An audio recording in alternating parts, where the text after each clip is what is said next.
تھا پچھلے تقریباً 3-4 ماہ سے، تو پورے پاکستان سے ہوتا ہوا اب یہ جو سلسلہ ہے لاہور پہ آ کے اس کا اختتام ہوگا۔ آج جلو کرکٹ اسٹیڈیم میں تقریباً 8 سے 10 کلبز ہیں، ان کی اسکروٹنی ہے، تو اس لیے یہ آپ کو ہجوم نظر آ رہا ہے۔ جن جن لوگوں نے محنت کی ہے، کرکٹ کے ساتھ وفا کی ہے، جو مخلص لوگ ہوں گے وہ آج سرخرو ہو جائیں گے، اور جن لوگوں نے کرکٹ کو ایک مذاق بنایا، ٹھیک ہے، کرکٹ سے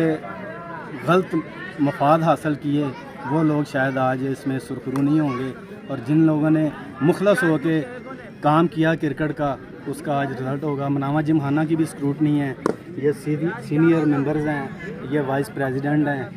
یہ ووٹنگ ممبر ہیں، یہ سینئر ممبر ہیں۔ تو آج ہماری تو دعا ہے اللہ تعالیٰ سب کو سرخرو کرے جنہوں نے محنت کی ہے۔ مناوا جم خانہ cricket club, tiger cricket club, میاں احمد دین ٹائیگر کرکٹ کلب، اچھا